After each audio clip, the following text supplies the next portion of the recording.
안녕하세요. 책 읽는 문학관 여운입니다. 오늘 소개해드릴 책은 이디스 워튼의 올드 뉴욕입니다. 이디스 워튼은 1920년에 발표한 순수의 시대로 여성 최초로 퓰리처상을 수상한 작가이기도 한데요. 올드 뉴욕은 그의 4편의 작품이 실린 단편집으로 국내에서는 최초로 번역되어 출간되었다고 합니다. 이디스 워튼은 미국 뉴욕의 상류층 가문 출신으로 워튼의 작품에는 이러한 특성이 잘 반영되어 있습니다. 올드 뉴욕에 실린 작품들도 마찬가지인데요. 미국 상류 사회에서 실제로 있었을 법한 일들이 여성 특유의 섬세하고 예리하게 묘사하는 방식으로 전개되고 있습니다. 올드 뉴욕에는 헛된 기대, 노처녀, 불꽃, 새해 첫날 이렇게 4편의 단편이 실려 있는데요. 제가 오늘 낭독해드릴 부분은 노처녀 중에 일부입니다.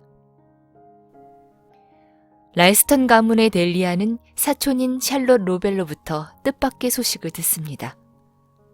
처녀인 그녀가 몰래 낳은 아기를 아동보호소에서 다른 아이들과 함께 기르고 있다는 것이었는데요. 충격적인 이야기에 어쩔 줄 모르던 델리아는 큰 결심을 하게 되는 한편 그 아이의 아버지는 자신과 관계에 있던 생각지도 못한 인물이었습니다. 오랜 세월 후 샬롯의 딸은 성인이 되었고 결혼식을 하루 앞둔 어느 날 델리아와 샬롯은 그 끝을 알 수 없는 극한 대립으로 치닫게 되는데요. 올드 뉴욕, 그 작품 속으로 함께 들어가 보시죠. 구독과 좋아요는 사랑입니다.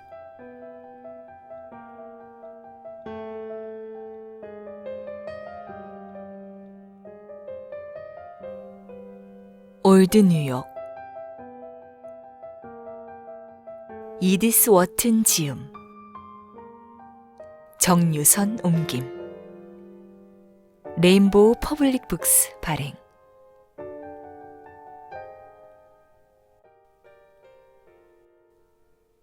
노처녀 델리아 로벨은 20살에 제임스 랄스턴과 결혼했다. 그 결혼식은 신부의 시골 저택 응접실에서 당시의 관습대로 엄숙하게 거행되었다. 지금도 그 저택은 에비뉴 A와 91번가가 만나는 모퉁이에서 해협을 내려다보며 서 있다.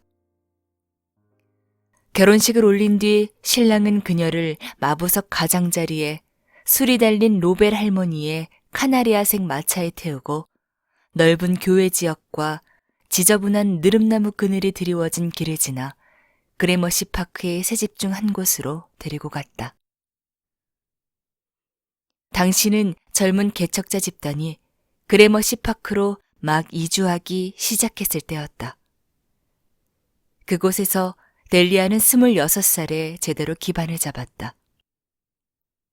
2 아이의 엄마가 되었고 남편에게 후한 용돈을 받았으며 모두가 인정하듯이 가장 멋지고 가장 인기 있는 젊은 부인 중 한 명이 되었다. 어느 날 오후 델리아는 그레머시 파크에 있는 자택의 근사한 침실에 앉아 차분히 이런 생각을 하며 감사한 마음을 품었다. 그녀는 랄스턴 사람들의 원초적인 모습을 너무 가까이에서 봐서 그들에 대한 명확한 견해를 갖기 힘들었다. 그녀는 자국의 법 아래서 별 생각 없이 사는 국민처럼 그들 아래서 그렇게 살았다. 하지만 음이 소거된 건반의 떨림이 또는 이따금 그녀 안에서 날개를 퍼덕이는 비밀스러운 의문이 그녀를 그들로부터 갈라놓았다. 그러면 그녀는 잠시나마 그들의 다른 면을 살펴볼 수 있었다. 그 순간은 언제나 짧았다.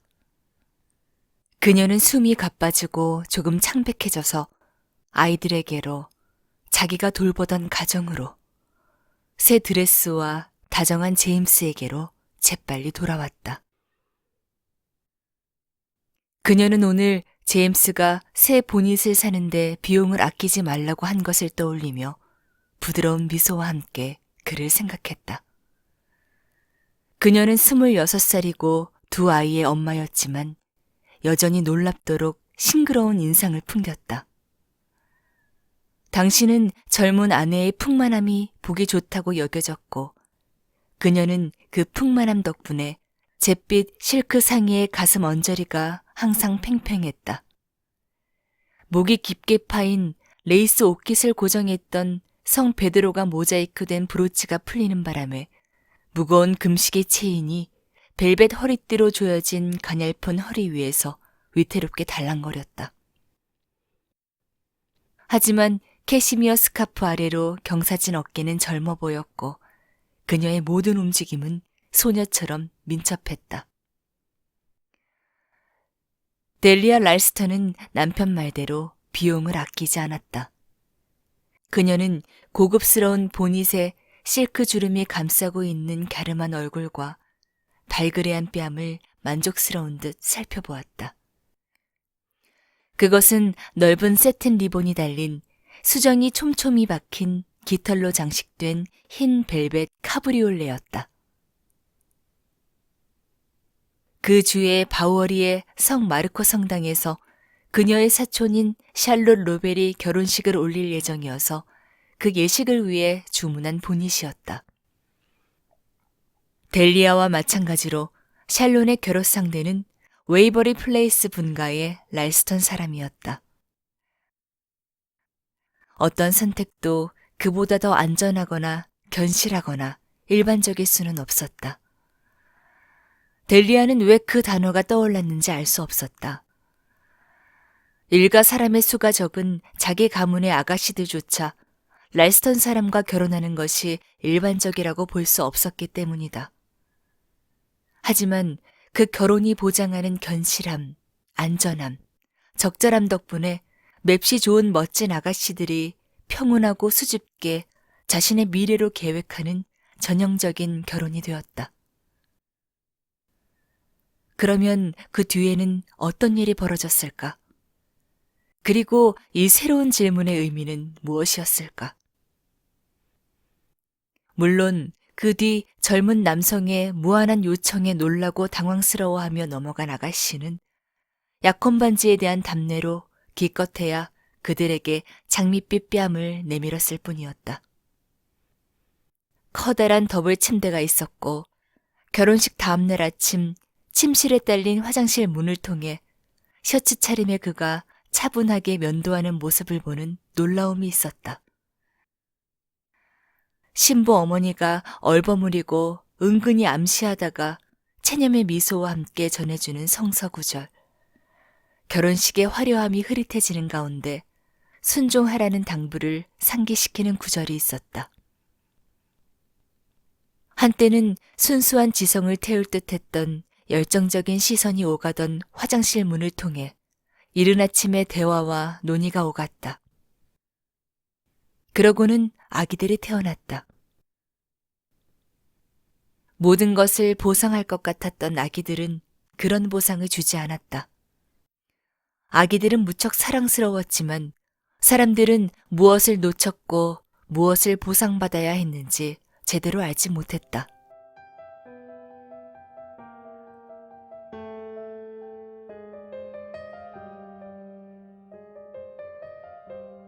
샬롯의 운명은 델리아와 같아질 것이다. 조 랄스턴은 육촌인 제임스 랄스턴과 매우 비슷했으므로 델리아는 웨이버리 플레이스의 나지막한 벽돌 집에서 펼쳐질 그들의 삶이 그레머시 공원의 갈색 사암집에서 살아가는 자신들의 삶과 다를 이유가 없으리라 생각했다. 다만 샬롯의 침실은 델리아의 침실만큼 멋지지 않을 것이었다. 그녀는 물결무늬 실크를 본뜬 프랑스 벽지와 가장자리에 들이운 장식 커튼과 커튼 고리 사이의 장식용 술을 만족스러운 듯 바라보았다. 수놓은 흰 침대보로 덮인 마호가니 침대는 그것과 잘 어울리는 옷장의 거울에 대칭적으로 반사되었다. 움푹 들어간 금박 액자 속에 든 가족 사진들 위로 레오폴드 로베르의 채색 석판화가 놓여 있었다. 금박을 입힌 시계에는 쓰러진 통나무에 앉아있는 양치기 아가씨와 그녀의 발치에 놓인 꽃바구니가 장식되어 있었다. 몰래 다가온 양치기가 그녀에게 입맞춤하며 놀라게 했고 그녀의 작은 개는 장미덤불 속에서 그를 향해 지저댔다. 손잡이가 구부러진 지팡이와 모자의 모양새로 그 연인들의 직업을 알 수 있었다. 이 경박한 시계는 델리아의 이모인 맨슨 밍고트 부인에게서 받은 결혼 선물이었다. 파리에 사는 씩씩한 과부인 밍고트 부인은 튠르리 궁전에서 이 선물을 전달했다. 델리아의 결혼 직후 젊은 클레멘트 스펜더가 짧은 휴가를 보내기 위해 이탈리아에서 돌아올 때 시계를 받아서 가지고 왔다. 만약 클레멘트 스펜더가 아내를 부양할 능력이 있었거나 로마와 그림을 포기하고 뉴욕과 법률을 선택했다면 그 혼인은 결코 성사되지 않았을 것이다. 클레멘트 스펜더는 밍고트 부인의 선물이 팔레 로아얄에서 최신식이었다고 비꼬듯 말하며 신부를 안심시켰다. 친척들은 밍고트 부인의 이질성을 못마땅하게 여기기는 했지만 그녀의 취향은 존중했으므로 델리아가 응접실 벽난로 선반에 시계를 내놓지 않고 침실에 두는 것을 나무랐다.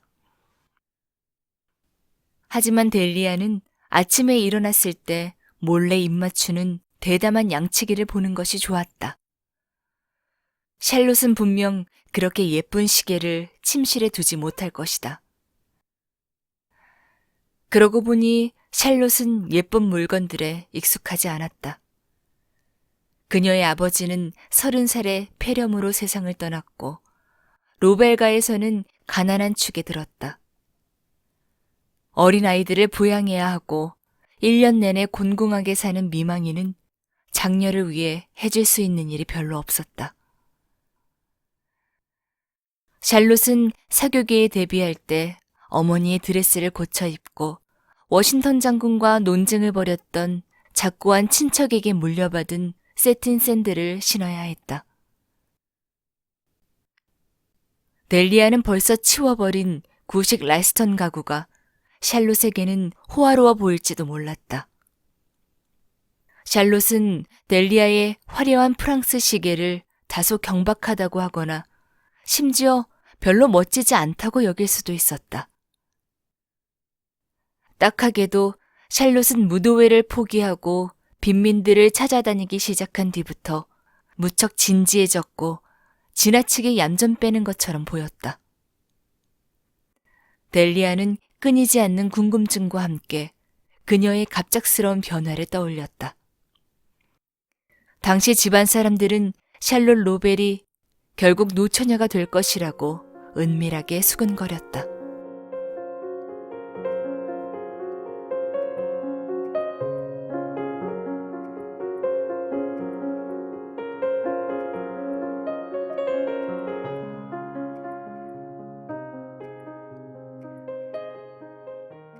샬롯이 사교계에 데뷔했을 당시에는 아무도 그렇게 생각하지 않았다.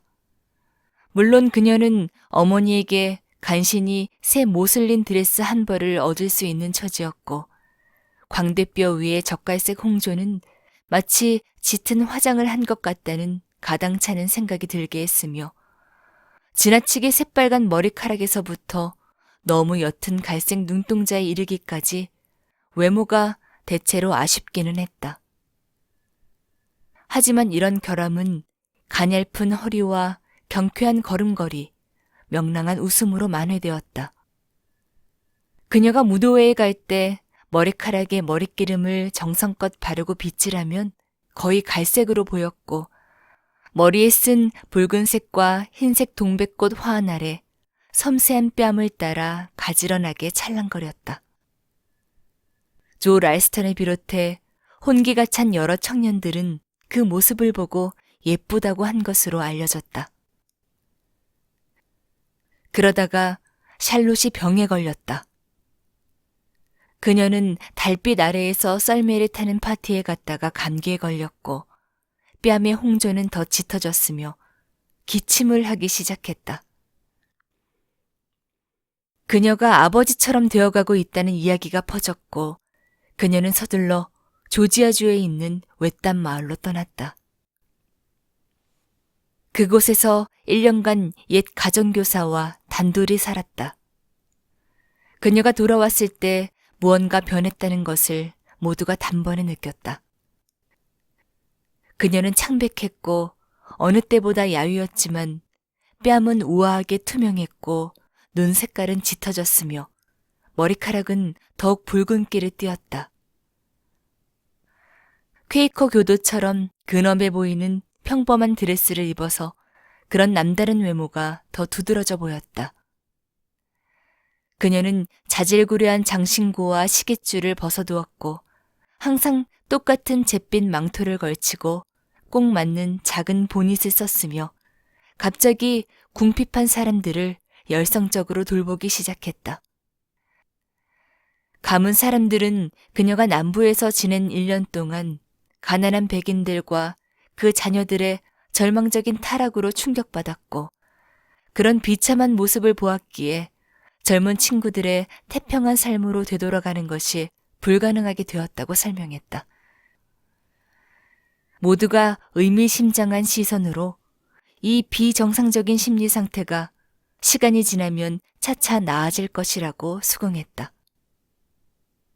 한편 샬롯의 할머니인 로벨 노브이는 어쩌면 샬롯을 누구보다 잘 이해했을지 모른다. 노브이는 가난한 이들을 돕도록 샬롯에게 돈을 조금 주었고 머서가의 자택 뒤쪽에 있는 로벨가의 마구간에 딸린 방을 빌려주었다. 샬롯은 나중에 주간 타가소라고 불린 그곳에 이웃의 궁핍한 아이들을 모아놓았다. 그 중에는 2, 3년 전에 베일을 쓰고 멋진 망토를 걸친 부인이 사이러스 워싱턴의 가축 오리 같은 집에 데려다 놓아 강한 호기심을 불러일으킨 여아도 있었다. 사이러스 워싱턴은 흑인 자벽부였고 그의 아내 제스민은 란스켈 박사의 세탁물 담당이었다. 그날 주치의였던 란스켈 박사는 아마 뉴욕의 유니언 스퀘어에서 배터리가에 이르기까지 모든 가정의 비밀스러운 역사를 다 꿰고 있었을 것이다. 하지만 그는 호기심 많은 환자들에게 시달렸음에도 불구하고 제스민을 찾아온 베일슨 부인이 누구였는지 알아볼 수 없었다고, 또 아기 턱바지에 꽂혀있던 $100짜리 지폐의 출처도 짐작조차 할 수 없다고 한결같이 주장했다. 그 아기에게 $100가 다시 전달된 적은 없었고 그 여인도 다시 나타나지 않았지만 아기는 제스민의 흑인 아이들과 함께 건강하고 행복하게 지냈다. 아기는 아장아장 걸음을 떼자마자 샬롯 로벨의 타가소로 보내졌다. 그곳에서 같은 처지의 빈민 아이들과 마찬가지로 샬롯의 낡은 드레스를 잘라 만든 옷을 입었고 지칠 줄 모르는 샬롯이 아이들을 위해 짠 양말을 신었다. 델리아는 친자식들을 돌보는 데 몰두하던 와중에도 타가소에 한두 번 들렀다가 샬롯의 지극한 모성 본능이 정상적인 결혼 생활 속에서 배출구를 찾았으면 하는 마음을 품고 돌아갔다. 델리아는 사랑스러운 자식들에 대한 자신의 애정이 로벨 할머니의 마구간에 있는 비쩍 마른 아이들에 대한 샬롯의 맹렬한 열정에 비하면 가볍고 감상적인 것처럼 느껴져 혼란스러웠다. 그 뒤 샬롯 로벨은 조 랄스턴과 약혼을 발표함으로써 모두를 놀라게 했다. 조는 샬롯이 사교계에 데뷔한 해부터 그녀를 흠모했다고 알려졌었다. 키가 크고 날렵한 조는 춤을 우아하게 추는 샬롯과 함께 여러 곡이 흐르는 내내 춤을 추었다. 그의 겨울이 끝나갈 무렵 모든 중매쟁이들은 둘 사이에 좋은 소식이 있을 것이라고 예상했다. 하지만 델리아가 슬쩍 떠보았을 때 샬롯은 대답을 얼버무렸다. 이마까지 빨개진 그녀의 얼굴은 구혼자가 마음을 바꾸었다고 암시하는 것 같아서 델리아도 더 이상 물을 수 없었다. 이제 그들 사이에는 예전에 로맨스가 있었던 것이 확실해졌고 아마 오해라는 아슬아슬한 사건이 뒤따랐던 모양이었다. 하지만 마침내 모든 일이 잘 풀렸고 성 마르코 성당의 종들은 샬롯의 행복한 나날들을 위해 울릴 준비가 되어 있었다. 아, 그 애가 아기였을 때 랄스턴가의 어머니들은 이구동성으로 옛날 이야기를 꺼냈다.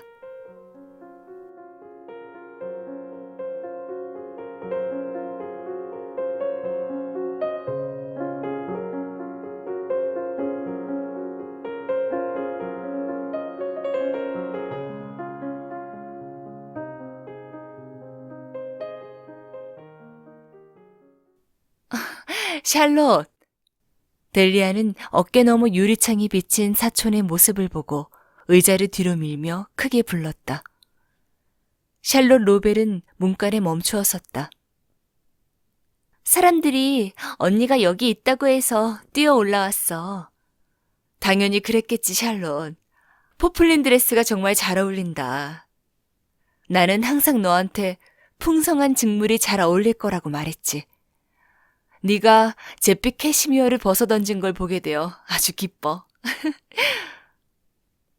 델리아가 윤기 흐르는 검은 머리에서 흰 보닛을 벗어들고 가만히 흔들자 크리스털 장식이 반짝거렸다. 네 맘에 들었으면 좋겠는데 네 결혼식 때 쓰려고 장만한 거야. 델리아는 웃으며 말했다. 샬롯 로벨은 가만히 서 있었다.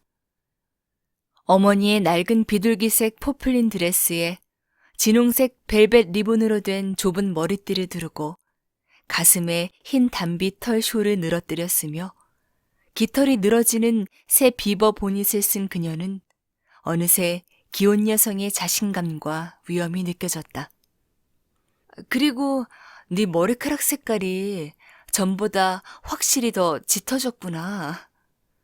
델리아는 이렇게 덧붙이며 여전히 무언가 알아내고 싶어하는 눈빛으로 쳐다보았다. 짙어졌다고? 흰머리가 나고 있어. 샬롯이 가라앉은 목소리로 불쑥 말했다. 그녀는 머리에 두른 띠를 뒤로 넘기며 관자놀이에 난 흰머리를 보여주었다. 언니는 내 결혼식까지 보닛을 아껴둘 필요가 없어. 난 결혼하지 않을 테니까. 그녀는 잠깐 하얀 이를 드러내고 웃으며 말했다. 델리아는 사촌에게 다가가기 전에 깃털이 위쪽으로 가도록 보닛을 내려놓을 정도의 침착성은 있었다. 결혼을 하지 않겠다고? 샬롯, 너 정말 미쳤니? 내가 옳다고 생각하는 대로 행동하는 게 왜 미친 거야? 하지만 사람들은 네가 사교계에 데뷔한 그 해부터 조와 결혼할 거라고 말했어. 그리고 그때 무슨 일이 있었는지 아무도 몰랐어. 그런데 이제 와서 이게 어떻게 옳은 일이 될 수 있니? 넌 절대 그럴 수 없어. 델리아는 두서없이 소리쳤다. 사람들. 샬롯 로벨은 신물이 난다는 듯 말했다. 델리아는 놀란 얼굴로 샬롯을 바라보았다. 샬롯의 목소리가 또는 델리아가 이제껏 들어보지 못한 누군가의 목소리가 그녀를 오싹하게 했다. 그 울림은 그들의 익숙한 세계를 뒤흔드는 것 같았고 기겁한 델리아의 슬리퍼 밑에서 융당 카펫이 실제로 흔들리는 것 같았다. 샬롯 로벨은 억지로 눈을 부릅뜨고 앞을 바라보며 서 있었다. 델리아는 샬롯이 화가 나거나 흥분할 때 그녀의 옅은 갈색 눈동자에 떠있는 녹색 반점을 알아보았다. 샬롯, 너 도대체 어디에서 오른 길이니? 델리아는 샬롯을 소파로 끌어당기며 물었다. 어디에서 오는 길이냐고? 그래, 넌 마치 유령이라도 본 사람 같아. 샬롯이 입꼬리를 당기며 조금 전처럼 으르렁거리는 듯한 미소를 짓더니 말했다. 조를 봤어. 델리아는 갑자기 밝아진 얼굴로 말했다. 그래서? 샬롯, 조의 과거에서 어떤 사소한 일도 그냥 넘기지 않겠다는 뜻은 아니겠지? 내가 무슨 말을 듣고 이러는 건 아니지만 설령 그녀는 숨을 깊게 들이마시고 과감하게 난처한 질문을 던졌다. 설령 네가 조에게 아이가 하나 있다는 말을 들었더라도 말이야. 물론 그가 미리 그 이야기를 했을 테지만 샬롯은 고개를 저었다. 나도 알아. 더 말하지 않아도 돼. 남자들이 다 그렇지 뭐. 하지만 그것과는 상관없어. 무슨 일인지 말해봐. 샬롯 로벨은 햇살이 비추는 고급스러운 방을 둘러보았다. 마치 그 방이 자기가 사는 세상의 모습이고 감옥 같은 그 세상에서 도망쳐야 한다고 여기는 눈빛이었다. 난 도망치고 싶어. 그녀가 갈망하듯 말했다. 도망친다고? 조에게서? 그의 생각들, 그리고 랄스턴식의 생각들로부터. 델리아는 불쾌함을 억누르며 고개를 쳐들었다. 어쨌든 그녀는 랄스턴 사람이었다. 랄스턴식의 생각들이라고? 난 랄스턴식의 생각들이 같이 살기 힘들 정도로 불쾌하다고 여긴 적이 없는데. 그녀는 날이선 미소를 지었다. 그 말이 아니야. 이건 언니 경우와 달라. 그들은 언니에게 무언가를 포기하라고 요구하지 않았잖아. 무엇을 포기하라고 했는데? 가난한 샬롯에게 누군가 포기하라고 요구할 만한 것이 도대체 무엇일지 델리아는 궁금했다. 샬롯은 항상 무언가 포기해야 하는 입장이 아니라 받는 쪽이었다. 내게 설명해 줄 수 있겠니, 샬롯? 델리아는 재촉하듯 물었다. 내 가엾은 아이들, 그가 나더러 그 아이들을 포기하래. 샬롯은 괴로운 듯 속삭이며 울먹였다. 아이들을 포기하라고? 그 애들을 돕는 걸 포기하라고? 그 아이들을 만나고 돌보는 일을 그만두래. 그 아이들을 완전히 포기하라는 거야. 그는 자기 어머니를 통해서 내게 그 이야기를 전달했어. 그는 나중에 우리에게 아이들이 생겼을 때 병이 옮을까봐 두려워해.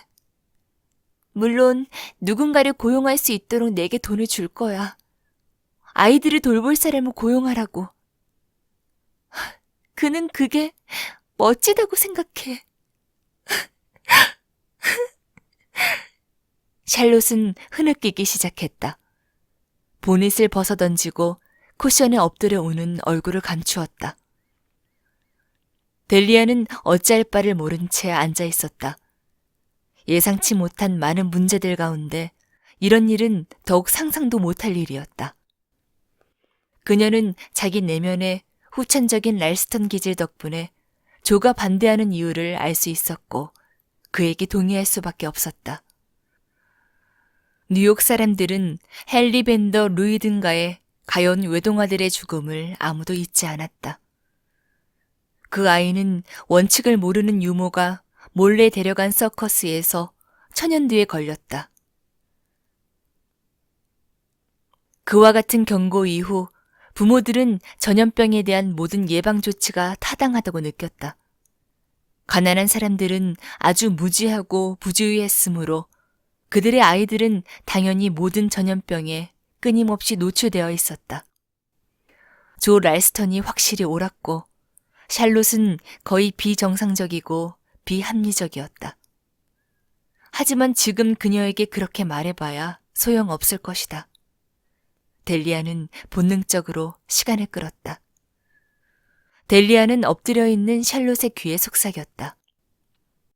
어쨌든 그가 네가 아이를 가진 뒤에 문제라면 너는 당분간 아기를 갖지 않아도 돼. 그래, 그러면 되겠네. 쿠션 위에서 비통한 대답이 돌아왔다. 델리아는 침착하고 초연하게 미소 지었다. 정말이야, 샬롯. 네가 뭘 알고 그렇게 말하는지 잘 모르겠다. 너는 이해하지 못해. 샬롯 로벨은 몸을 일으켰다. 그녀의 브뤼셀 레이스 옷깃이 풀어져서 구겨진 드레스 상의에 매달려 있었다. 헝클어진 머리카락 사이로 흰 머리카락 가닥이 초췌하게 드문드문 보였다. 옅은 갈색 눈동자의 초록색 반점이 성호 연못의 나뭇잎처럼 떠다녔다. 불쌍한 것, 어찌나 나이 들고 못나 보이는지. 어느 때보다 더 노처녀처럼 보이는구나. 이 아이는 자신에게 결코 다른 기회는 없으리라는 사실을 전혀 깨닫지 못하는 것 같아.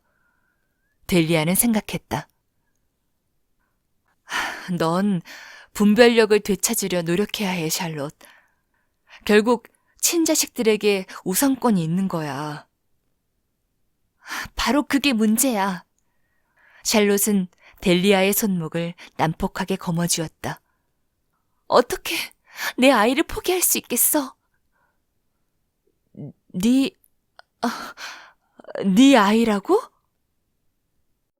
델리아의 세계는 발밑에서 다시 흔들리기 시작했다. 그 가엾은 말라깽이 아이들 중에 누가 네 아이라는 거니, 샬롯? 그녀는 참을성 있게 물었다. 샬롯은 그녀의 눈을 똑바로 쳐다보았다. 내 아이를 내 아이라고 부르는 거야. 네 아이라고? 조심해. 손목을 너무 꼭 쥐어서 아프잖니, 샬롯. 델리아는 억지로 웃으며 손목을 빼냈다. 네 아이라고? 내 딸이야. 제스민과 사이프러스가 키우는 아이 말이야. 델리아 랄스턴은 숨이 턱 막혔다. 두 사촌은 마주보며 말없이 앉아 있었다. 하지만 델리아는 눈길을 돌렸다. 아무리 그런 이야기를 해야 했더라도 티 없이 순결한 아이들 방을 마주하고 있는 이 침실에서 그런 이야기를 해서는 안 되었다는 혐오감으로 몸서리가 쳐졌다. 델리아는 사촌을 포옹할 때 구겨진 실크 스커트에 오르간 같은 주름을 반듯하게 폈다. 그러고는 다시 샬롯의 눈을 바라보았고 마음이 살짝 누그러졌다. 딱한 샬롯, 가여운 것. 그녀는 사촌에게 두 팔을 벌렸다.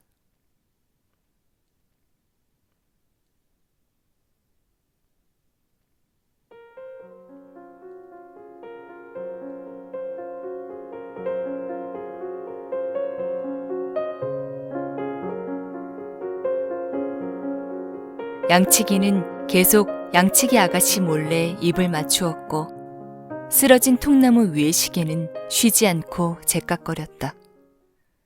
머리가 멍해진 델리아는 시간 가는 줄도 모르고 사촌을 껴안은 채 앉아 있었다. 오랫동안 뉴욕 사람들이 은밀하게 농담과 억측의 대상으로 삼았던 $100 아기. 즉, 이름도 없는 업둥이의 혈관에 자기 집안의 피가 흐르고 있다는 사실을 알고는 두려움과 놀라움으로 아무 말도 할 수 없었다. 이것은 그녀가 사회의 잔잔한 표면 아래쪽에 닿은 첫 번째 접촉이었다.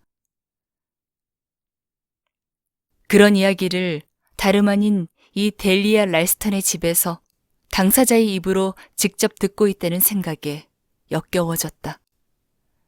당연히 샬롯은 누군가에게 당했을 텐데 그게 누구였을까? 샬롯은 이름을 밝히지 않았고 델리아는 물어볼 수 없었다. 두려움이 그녀의 입을 막아버렸다. 그녀는 마음속으로 이내 샬롯의 과거를 더듬었지만 조 랄스턴 말고는 어떤 남성도 떠오르지 않았다.